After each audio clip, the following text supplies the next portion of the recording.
Ceux qui le connaissent bien le disent, le virus de la politique ne le quittera jamais. Galvanisé par les excellentes ventes de son livre et le succès de ses dédicaces, François Hollande aime aller au contact, comme ici, à Saint-Mexan, dans la Corrèze qui fut le berceau de son engagement. Ce qui me touche, et ils l'ont compris, c'est que l'accueil que je reçois partout en France est un peu comparable à celui que j'ai en Corrèze, c'est-à-dire des réactions qui sont fondées sur le respect, l'humanité et d'une certaine façon la reconnaissance. Donc c'est vrai que c'est de la politique telle que je veux la pratiquer, c'est-à-dire une politique où on est en rapport direct avec les citoyens. Et ça veut dire que dans 4 ans, vous vous voyez où ? En Corrèze, forcément.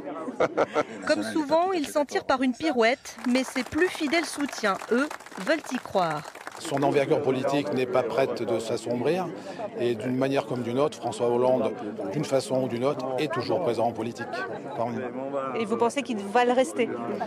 Je souhaite qu'il le reste. Moi, je serai toujours prêt à l'accompagner dans toutes ses conquêtes politiques. Je ne sais pas si c'est son désir du moment.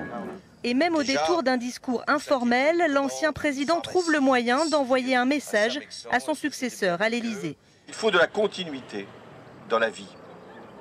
Il faut de la constance aussi et de la persévérance. Que rien ne se fait simplement sur un mandat ou une génération.